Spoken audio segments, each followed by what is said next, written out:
20শে December Bangla তথা Tollywood ইন্ডাস্ট্রির সবথেকে বড় দিন, কারণ সেই দিন রিলিজ হতে চলেছে 3টি ব্লকবাস্টার সিনেমা এবং একটি ব্লকবাস্টার ওয়েব সিরিজ, যেটা রিলিজ হবে OTT-তে। তো প্রথমেই শুরু করা যাক খাদানকে দিয়ে। বাঙালির মোস্ট অওয়েটেড ফিল্ম, স্টারিংয়ে দেব এবং যিশু সেনগুপ্ত, অনির্বাণ চক্রবর্তী এবং আরও অনেকে আছেন, এবং এইটি সব থেকে মাস মুভি হতে চলেছে বাংলার।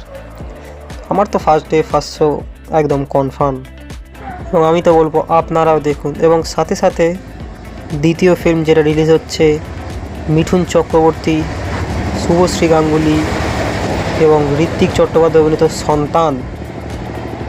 মুভিটি একজন অভাগা বাবার, যিনি তার নিজের ছেলের বিরুদ্ধেই কোর্টে কেস করেছেন। কেন করেছেন সেসব কিছু জানতে হলে আপনাকে দেখতেই হবে।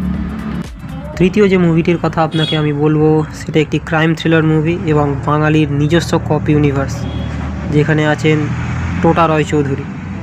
মুভিটির নাম চালচিত্র।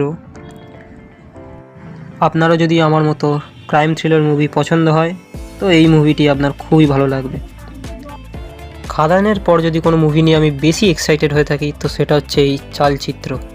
আপনারা সপরিবারে যান, গিয়ে দেখে আসুন এই মুভিটা। যদি 20 তারিখেও না পারেন, 21 তারিখে গিয়ে দেখে আসুন, এবং দেখে এসে আমায় কমেন্টে জানান মুভিটা কেমন লাগলো। চতুর্থ যে ফিল্মটির কথা আমি বলবো, ফিল্ম নয়, এটি একটি ওয়েব সিরিজ, যেটা হইচই অরিজিনালসে রিলিজ হবে, এবং এটির জন্য আমি ভীষণ এক্সাইটেড। নামটি দেখেই আপনি বুঝতে পেরে গেছেন আমি কিসের কথা বলছি। ফেলুদার গোয়েন্দাগিরি সিজন 2 ভূস্বর্গ ভয়ঙ্কর। যারা গল্পটি আগে থেকেই পড়ে নিয়েছেন বা শুনেছেন, আমি তাদের আবার বলবো, দেখুন। এটাই সময়ের বাংলা সিনেমার পাশে দাঁড়ানো। আমি তো দেখবই। বলে রাখি, এটাই টোটা রায়চৌধুরীর ফেলুদা ক্যারেক্টার হিসাবে লাস্ট অ্যাপিয়ারেন্স, এবং এরপরে আর কোনো দিনই ফেলুদা ক্যারেক্টারে টোটা রায়চৌধুরীকে দেখা যাবে না। তো লাস্ট যে মুভিটির কথা আপনাদের বলবো, এটি একটি comedy drama movie, family movie. মুভিটির নাম 5 নম্বর স্বপ্নময় লেন। খরাজ মুখার্জি, অপরাজিতা আঢ্য, অর্জুন চক্রবর্তী এবং নানা নতুন মুখ আপনি এই মুভিটি দেখতে পাবেন। তো সব মিলিয়ে 20শে ডিসেম্বর বাঙালির বড়দিন হতে চলেছে। এই শীতের মরশুমে আমার মতো মুভি লাভাররা যান, গিয়ে চুটিয়ে মুভি দেখুন। আর চ্যানেলটাকে সাবস্ক্রাইব করে দিন এবং ভিডিওটাকে লাইক করে দিন।